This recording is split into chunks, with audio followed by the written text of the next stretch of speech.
നേത്ര സംരക്ഷണത്തിന് നമ്മുടെ Ahalya. Ahalya foundation eye hospital, കേരളത്തിൽ എല്ലായിടത്തും. ജില്ലയിലെ ഏറ്റവും വലിയ പഞ്ചായത്തായ പായിപ്ര പഞ്ചായത്തിനെ വിഭജിച്ച് മുളവൂർ പഞ്ചായത്ത് രൂപീകരിക്കണമെന്ന ആവശ്യം ഇത്തവണയും നടക്കില്ല. വാർഡ് വിഭജനം മാത്രം മതി, പുതിയ പഞ്ചായത്തുകൾ വേണ്ടെന്ന സർക്കാരിന്റെ പുതിയ തീരുമാനമാണ് 5 പതിറ്റാണ്ടായുള്ള മുളവൂർ പഞ്ചായത്ത് എന്ന ആവശ്യത്തിന് തിരിച്ചടിയായത്.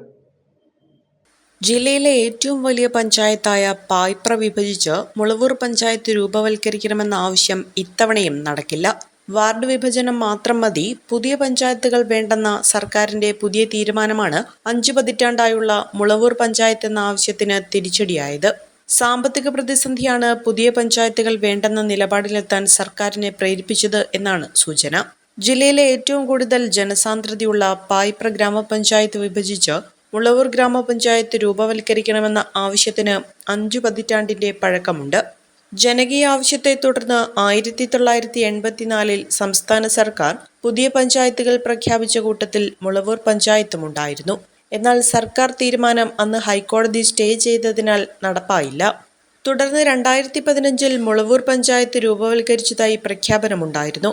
എന്നാൽ തുടർ നടപടി ഉണ്ടായില്ല.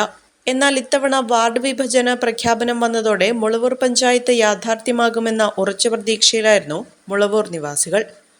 22 വാർഡുകളും 32.18 ചതുരശ്ര കിലോമീറ്റർ വിസ്തീർണവുമുള്ള പായിപ്ര പഞ്ചായത്ത് വിഭജിച്ചാണ് മുളവൂർ പഞ്ചായത്ത് രൂപവൽക്കരിക്കേണ്ടത്. 17 വാർഡുകളും 26,000 ജനസാന്ദ്രതയുമുള്ള പായിപ്ര ഗ്രാമപഞ്ചായത്തും 13.7 ചതുരശ്ര കിലോമീറ്റർ വിസ്തീർണവും 14 വാർഡുകളിലും 19,000-ലധികം ജനസാന്ദ്രതയുള്ളതുമായ മുളവൂർ പഞ്ചായത്താണ് ഉദ്ദേശിക്കുന്നത്. വർഷങ്ങൾക്ക് മുൻപ് പഞ്ചായത്ത് വകുപ്പ് ഇതിന്റെ രൂപരേഖ തയ്യാറാക്കി സമർപ്പിക്കുകയും ചെയ്തിരുന്നെങ്കിലും തുടർ നടപടി ഉണ്ടായില്ല. കഴിഞ്ഞ ജനുവരിയിൽ പുതിയ പഞ്ചായത്തുകൾ രൂപവൽക്കരിക്കാൻ സർക്കാർ തീരുമാനിക്കുകയും നടപടിക്രമങ്ങൾ ആരംഭിക്കുകയും ചെയ്തെങ്കിലും വാർഡ് വിഭജനം മതിയെന്ന പുതിയ തീരുമാനമാണ് ഒടുവിൽ തിരിച്ചടിയായിരിക്കുന്നത്. വില്ലേജ് ഓഫീസ്, മൃഗാശുപത്രി, ആയുർവേദ ആശുപത്രി, കൃഷിഭവൻ തുടങ്ങിയവയെല്ലാം പായിപ്ര പഞ്ചായത്ത് ആസ്ഥാനവുമായി ബന്ധപ്പെട്ടാണ് കിടക്കുന്നത്. ഇതിനാലാണ് മുളവൂർ കേന്ദ്രമാക്കി പുതിയ പഞ്ചായത്ത് രൂപവൽക്കരിക്കണമെന്ന ആവശ്യം ഉയർന്നത്. സ്കൂൾ സീസൺ ആഘോഷമാക്കാം ആറ്റ്ലസിനൊപ്പം. ബാക്ക് ടു സ്കൂൾ ആറ്റ്ലസ് ഒരുക്കുന്ന വൻ ഓഫറുകൾ. ആറ്റ്ലസ് മൂവാറ്റുപുഴ.